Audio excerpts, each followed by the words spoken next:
আজকে হচ্ছে আমাদের এক্সেলের ক্লাস নাম্বার 7। আমাদের অফিস ম্যানেজমেন্ট কোর্সের ধারাবাহিক ক্লাস অনুযায়ী আজকে 17 নম্বর ক্লাস, এক্সেলের 7 নম্বর ক্লাস। 7 নম্বর ক্লাস আমরা শিখব কিভাবে একটা কমিশন শিট থেকে কমিশনগুলো বের করা হয়, কিভাবে কমিশনের জন্য ফর্মুলাগুলো অ্যাপ্লাই করা হয়, এই সব বিষয়গুলো আমরা শিখব। তো আমরা যখন কোনো একটা কমিশনের কাজ করব, আমাদের কমিশন শিটের সাথে আজকের আনুষঙ্গিক আর কি আছে নতুন ফাইলটা থেকে একটু দেখে নিব। তো এখানে যে লেখাটা আমরা লিখছি, যে কন্ডিশনটা, ওই লেখাটাকে আমরা কপি করলাম। সাধারণত আমরা এটাকে কপি করলাম, কপি করে এটা হচ্ছে বিজয় দিয়ে লেখা। বিজয় দিয়ে যদি আমরা কোনো একটা লেখা লিখে থাকি, সেই লেখাটা অনলাইনে গিয়ে যদি পেস্ট করি সরাসরি, এটা এরকম ফেটে যাবে, এরকম ফেটে যাবে, ফেটে গেছে না? তাহলে এটা কোনো কাজে আসবে না। সেজন্য আমরা বিজয় দিয়ে লিখলে এটা এখানে অনলাইনে দিতে পারবো না। আমরা গুগলে যাই, গুগল থেকে বিজয়, এটা হচ্ছে বিজয়ের লেখা, সেজন্য Bijoy to Unicode, Bijoy to Unicode. যে কম্পিউটারের লেখার ফন্টটা আছে ওটা হচ্ছে ইউনিকোড। কম্পিউটারে অনলাইনে যেটা আমরা মোবাইলে লিখি, এটাতে কনভার্ট করে নিতে হবে। তো এখানে বলতেছে বিজয়ের দিয়ে যদি লিখে থাকে, লেখাগুলো এখানে পেস্ট করুন। তো আমি এখানে পেস্ট করলাম, মাউসের রাইট বাটন ক্লিক করে পেস্ট। তো এটা বিজয় থেকে ইউনিকোডে এই যে ক্লিক করলাম, কনভার্ট হয়ে গেছে। তাহলে এই লেখাটা এখন আমরা অনলাইনে যেখানে দিই না কেন সেখানে সাপোর্ট করবে। তো আমরা লেখাটাকে কপি করলাম, কপি করে আমরা বর্তমানে সব সময় শর্টকাট ব্যবহার করি। তাহলে চ্যাটজিপিটিতে চলে যাই, আমরা chatgpt.com গিয়ে আমরা এখানে এই যে আমাদের কথাটা এখানে পেস্ট করে দিলাম। তো এখানে আমাদেরকে একটা জিনিস বলে দিতে হবে, এই যে সূত্রটা বের করে দেওয়ার জন্য আমাদেরকে বলে দিতে হবে। তো উপরের আমরা এখানে বাংলা লিখি বা ইংলিশে লিখি, যে কোনোভাবে আমরা লিখে এক্সেলকে বুঝে, এই চ্যাটজিপিটিকে বুঝে দিতে পারলে হলো। উপরের কথাগুলো এক্সেল ফর্মুলা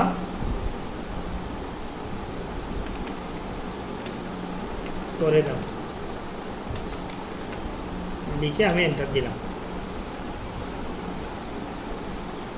তো এখানে আমাদেরকে এক্সেল থেকে একটা ফর্মুলা বানিয়ে দিচ্ছে, যে শর্টকাটভাবে, যে অল্প এইটুকু সময়, মানে এখানে বলতেছে যে কি, যদি এই যে A1 মানে বোঝানো হচ্ছে যেখানে আমাদের সেলসের টাকার অ্যামাউন্টটা বসে, তাহলে আমাদের এখানে এগুলো অনুযায়ী সেলসের টাকা বসতেছে কোন ঘরে, B3-তে না?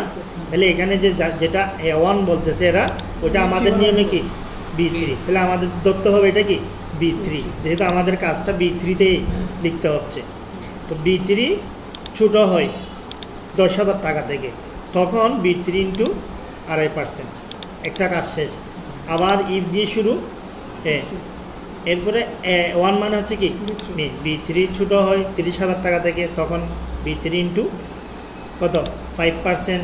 ইফ B3 কি হয়, ইফ B3 50,000 টাকার নিচে হয়, তখন আমাদের কি করতে হবে, B3 ইন্টু 7%। এরপরে 50,000 টাকার উপরে হয়, ইফ এখানে দিতে হবে 7%-এর পরে বলতেছে এর উপরে হলে, এটা আলাদাভাবে লিখে নেয়, আমরা চাইলে লিখে দিতে পারি, ইফ B3 বড় হয় 50,000 টাকা থেকে, তখন B3 ইন্টু 10%। তো এটা যদি আমরা শুধুমাত্র B3 ইন্টু 10% দিই, তাও হয়ে যাবে। তাহলে এটা হচ্ছে আমাদেরকে সহজ করে দিয়েছে যে চ্যাটজিপিটি।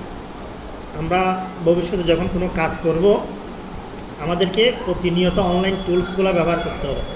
এগুলো যদি আমরা না বুঝি, নিচে আমাদেরকে আরও ভালো করে বুঝে দিচ্ছে। এখানে যদি এর মান 10,000 টাকার কম হয়, তখন কমিশন হবে 2.5%। তাহলে কত সুন্দর করে আমাদেরকে আমাদের ভাষায় বুঝে দিছে। এটা হচ্ছে চ্যাটজিপিটির ভাষা। তাহলে আমরা এই চ্যাটজিপিটি থেকে এই যে জিনিসটা বুঝে নিতে পারবো না, শুধু আমাদের সূত্রটা এখানে এনে, আমাদের যে কন্ডিশনটা এনে এখানে বলে দিছি, কন্ডিশনটা পেস্ট করে দিলাম। এরপর আমরা কি করলাম, এই যে উপরের কথাগুলো থেকে এক্সেলের ফর্মুলা করে দিছে না?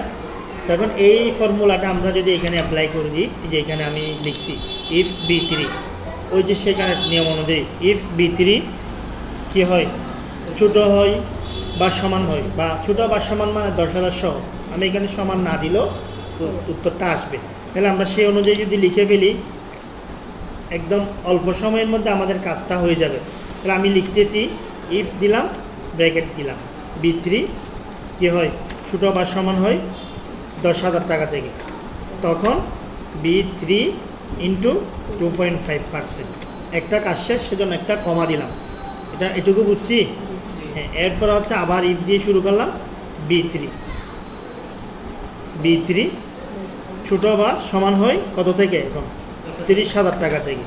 10,000-এর নিচেরগুলো আমরা করে ফেলছি না, হ্যাঁ 30,000 টাকা থেকে, তখন B3 ইন্টু কত পার্সেন্ট, 5% না, 5%। এই যে কন্ডিশন অনুযায়ী, এখানে যে কন্ডিশনটা দিছে এটা অনুযায়ী আমরা করতেছি। তাহলে আরও একটা কাজ শেষ, সেজন্য আরেকটা কমা, আবার ইফ দিয়ে শুরু করতেছি, ব্র্যাকেট শুরু, B3 ছোটো হয়, ছোটো বা সমান হয় 50,000 টাকা থেকে, ছোটো বা সমান হয় 50,000 টাকা থেকে, তখন B3 ইন্টু কত পার্সেন্ট, 7%। আচ্ছা, এরপরে B3 ইন্টু 7% দিলাম। তো এরপর আমরা লাস্ট কন্ডিশন হচ্ছে 50,000 টাকার উপরে হলে না, হ্যাঁ ইফ ব্র্যাকেট শুরু B3 হ্যাঁ বড় হয়, এখন দিতে হবে যে 50,000 টাকা পর্যন্ত আগে লিখে ফেলছি না, 50,000 টাকা থেকে বড় হয়, B3 বড় হয় 50,000 টাকা থেকে, এখানে আর সমান দেওয়া দরকার আছে, B3 বড় হয় 50,000 টাকা থেকে, তখন B3 ইন্টু 10%। তো এখন আমাদেরকে গুণে দেখতে হবে কয়টা ইফ দিয়ে ব্র্যাকেট দিয়েছিলাম আমরা, 1 2 3 4টা ব্র্যাকেট। আমরা যদি 4টা ব্র্যাকেট এখানে ক্লোজ করে দিই একসাথে, তাহলে আমাদের যে রেজাল্টটা চলে আসবে, এখানে এই যে কমিশনের পরিমাণটা চলে আসছে, এখন সবগুলো আমরা বের করে নিলাম। তাহলে এখানে যে পরিমাণটা দেখা যাচ্ছে, এটা আমরা একটু খেয়াল করি, এখানে যে টাকার অ্যামাউন্টটা দেখা যাচ্ছে, এটা আমরা বুঝতেছি, এই যে এর 9,999 টাকা ইনকাম করে দিয়েছে, তার জন্য হ্যাঁ। আচ্ছা, আমি এখানে 10,000 টাকা পর্যন্ত একই রেট, হ্যাঁ এটা হচ্ছে 10,001 টাকা, তাহলে এখানে আরেকটা রেট, সে 10,000 টাকা ইনকাম করে দিয়েছে, সে কমিশন পাইছে কত, 250। এই কমিশন ইনকাম করে দিয়েছে 10,001 টাকা, কিন্তু সে কমিশন পাইছে 500 টাকা। এই যে ব্যবধানটা কেন হলো, পার্সেন্টেজ, যে কেউ যদি একটা টার্গেট ফিল আপ করতে পারে, 10,000-এর উপরে যেতে পারে, তখন তাকে এই যে এই 5% হারে কমিশন দিবে, সে এই কমিশনটা পাওয়ার জন্য এখানে এই কাজটা করছে। তো আমরা যদি সেম জিনিসটা, আমরা যদি সেম সূত্র যেটা আমাদেরকে এখানে আমি কেটে দিলাম, ChatGPT আমাদেরকে বানাই দিছে, ওই সূত্রটা যদি আমরা এখানে এনে বসাই দিই, শুধুমাত্র আমাদেরকে এডিট করতে হবে, এটাকে কপি করলাম, হ্যাঁ আমরা এটাকে কপি করলাম, কপি করে এনে আমাদের এই জায়গায় বসাই দিব, Ctrl+V দিয়ে পেস্ট করে দিলাম। তো এখানে ভুল আসবে, ভ্যালু আসতেছে, কারণ আমরা এখনো এডিট করিনি, এটাকে একটু এডিট করব। তাহলে এডিট করার জন্য হয়তো উপরের ঘরে যেতে হবে, নয়তো এখানে ডাবল ক্লিক করতে হবে। তাহলে এখানে এ নামের মধ্যে কোনো সংখ্যা নাই, আমরা সব জায়গায় B3 বসাই দিব, A1 যেখানে যেখানে আছে সেখানে আমরা B3 বসাই দেব। আজকের ক্লাসের একটা পার্ট আছে রিপ্লেস, আমরা শিখছিলাম না গত ক্লাসে, রিপ্লেস কোনো একটা শব্দকে যদি আমরা চেঞ্জ করতে চাই, এখানে যত জায়গায় A1 আছে, হ্যাঁ আমরা সেখানে কি করব, এখানে আমরা A1 এর জায়গায় কি দিব, B3 দিয়ে এই যে রিপ্লেস অল দিয়ে দিলাম, তাহলে সব জায়গায় এটা ঠিক হয়ে গেছে। আমাদেরকে একটা একটা করে ঠিক করতে হয়েছে, তাহলে আমাদের খুব সুন্দরভাবে ChatGPT ব্যবহার করে এক্সেলের ফর্মুলাটা আমরা বানিয়ে নিয়েছি। তো এখন অফিসিয়াল কাজ আমরা কেন অনলাইনে বেশি গুরুত্ব দিই, আমাদের কোর্সের সাথে অনলাইনের এতগুলো পার্টস কেন অ্যাড করছি, এখন আমরা বুঝতেছি। আমাদের কোর্সের মধ্যে মূল কাজের পাশাপাশি আমরা অনলাইনের ব্যবহারটা বেশি অ্যাড করছি, কারণ সবগুলা কাজ আমাদের মনে রাখা সম্ভব না। এই সূত্রগুলো যদি আমাকে মনে রাখতে বলে সম্ভব, হ্যাঁ এখানে যতগুলো আমরা কাজ করছি এর আগে সবগুলা কাজ আমরা চাইলে ChatGPT ব্যবহার করে করে আমরা করতে পারবো। পরবর্তী আমরা ChatGPT ব্যবহার করে করে প্রত্যেকটা কাজ কীভাবে করতে হয় সেই বিষয় নিয়ে আলাদা আলাদা ভিডিও করব। তো আজকের বিষয়টা বুঝছি কিনা, এখন এটা করলাম, করার পর আমরা বাকি সবগুলোতে টেনে দিলাম, তাহলে এই যে আগের সিস্টেমে এখানে আমাদেরকে টাকাগুলা দিয়ে দিছে।